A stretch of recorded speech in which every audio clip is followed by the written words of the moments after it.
Did Brandon Staley needlessly risk the Chargers' postseason hopes? Gareth Bale retires from LAFC, accomplishing meh. And it's never too early to look at the Rams' postseason because, quite frankly, it could be really painful. Hi, I'm James. This is your daily dose of sports and snark for the greatest sports city in the world, Los Angeles. This is the faithful Angelenos Morning Report. It is January 9th, 2023. I am looped out of my mind on cold meds. Hopefully I sound way better than I did yesterday. We'll have to find out. If you like the content we put out about LA sports, clickety-clack the like button. Clickety-clack the subscribe button. There's a notifications bell. Hit that. It lets you know we drop new content. Sharing is caring, let people know we exist, and yeah, comment. Why not? That's why I put this thing together in the first place. So before we go through the news and notes, a look at the scoreboard. Denver ended the Chargers' 4-game winning streak with a 31-28 victory. Next up for the Bolts is a wild card playoff game in Jacksonville. We'll talk a little bit more about the Bolts in a moment. Seattle needed overtime to defeat the Rams 19-16. As a result, when the Lions upset Green Bay later, Seattle wound up getting into the playoffs. The Rams have defended their title by going 5-12. We'll take a peek under the hood at their offseason plans in a moment. Also, Atlanta 112, Clippers 108. 6 losses in a row for the Clips. Meanwhile, today the Lakers are in Denver. The Lakers are going to put a 5-game winning streak on the line against the top team in the Western Conference. And Edmonton will be taking on your LA Kings. My LA Kings. Our LA Kings. So, just before kickoff on Sunday afternoon, the Chargers knew exactly what their postseason fate was going to be. Cross-country flight to Jacksonville, Florida. And frankly, I've been to Jacksonville. I'm sorry you have to go, guys. I'm sorry. But the point I'm really getting at is playing the Broncos wasn't going to change the opponent or the venue. One iota. Not at all. So with the Chargers' first playoff game in 4 years looming, Coach Brandon Staley's idea of playing all of his starters becomes highly questionable, especially when wide receiver Mike Williams pulled up lame during the game, and the possibility that Joey Bosa might be injured. We'll have to delve into that a little deeper in a half second as well. For a spell, we thought Williams blasted out his leg.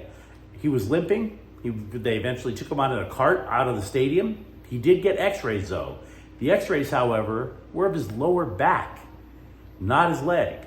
So we don't necessarily know what the deal is. He's also going to get a little bit more imaging later today back in Los Angeles. We don't know why Bosa was pulled at halftime. Now, I have to be real with you. A lot of this is rampant speculation that I cannot verify. Scribes were suggesting that Bosa re-aggravated his groin injury from earlier this year. Brandon Staley, on the other hand, said that Bosa wasn't hurt at all. And Staley eventually did pull many starters as the Broncos pulled away in the game. But then you look at the other teams whose playoff positions were already locked in prior to their kickoffs. You look at, say, the New York Giants, the number 6 team in the NFC. Their coach benched the quarterback, running back, left tackle, and 2 defensive linemen. Tampa Bay, locked in at number 4 in the NFC. Tom Brady played 1 quarter and they got him the hell out of there. Justin Herbert, on the other hand, I believe, if my memory is correct, he was in there until the 4th quarter. Even took a shot to his midsection, and the guy had a rib problem at the beginning of the year. So, if there was something to play for, maybe a home field advantage in a game, maybe a better seating, I could absolutely argue why the Chargers went so gung-ho with so many of their starters. But you tell me, with nothing to gain, did Brandon Staley behave too risky with the Chargers' health? Maybe this was a surprise to some people, but honestly, color me skeptical, not to me at all. Early Monday morning, Gareth Bale retired from club football. The club he's retiring, of course, LAFC. But I have to be honest with you. I know Gareth Bale was a big name in international soccer. But whether it came to the Premier League, whether it came to World Cup soccer, or even MLS, I never saw that it factor that people kept saying was there. I've never seen it. The guy retires from soccer at age 33. He spent 18 years of his life in professional soccer. The best you could say about him is that whatever club he was on tended to win. He won, for example, the Champions League 5 times. He won La Liga with Real Madrid 3 times. And of course, he also scored in MLS Cup final in that memorable game against Philadelphia. But we would be remiss if we did not mention that he was a renowned gold bricker. There were photos of him taking naps during Real Madrid matches. The foreign press called the man a parasite for just taking money from clubs and never playing up to his potential. Even at LAFC, he came to LAFC with this idea of I'm tuning up for the upcoming World Cup over in Qatar, right? He only started in 2 matches out of 12 during the regular season. He averaged less than a half an hour per game with LAFC. And he only scored twice in the regular season. Then he skipped out on the first couple of playoff games for LAFC, and then, of course, scores an MLS Cup. So if you're an LAFC supporter, are you really disappointed that Bale is retiring? How much of an impact would he actually have made? Because if he was going to make an impact, you would have thought he would have played more time last year gearing up for the World Cup. Even if you look at LAFC's depth chart right now, it's hard to make an argument to start Bale. Who would you have started him over? Carlos Vela? I wouldn't. Would you have started him over Christian Arango? No, you wouldn't. Dennis Bouanga would probably produce more than Gareth Bale. So again, if you're an LAFC supporter, I'm not saying if you're an LAFC supporter, you shouldn't really be thinking of this as too much of a loss. Had Bale stayed, the black and gold would have probably had to expend a designated player slot to keep him around.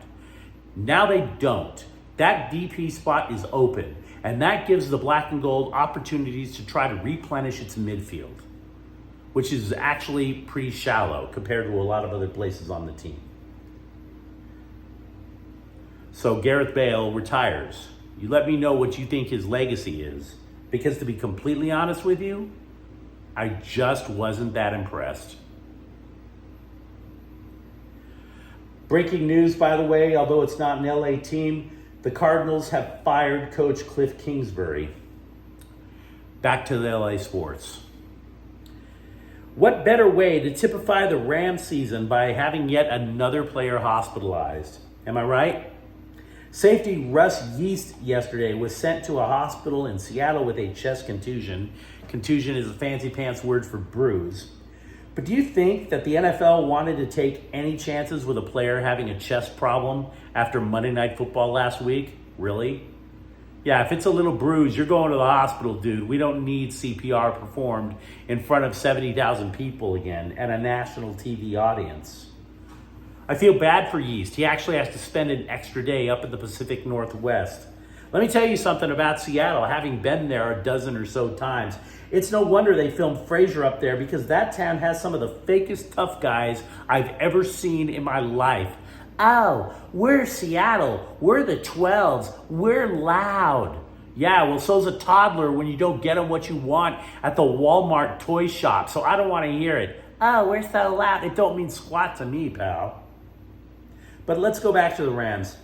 Starting with the offseason, LA is estimated to have about $1.3 million in cap space.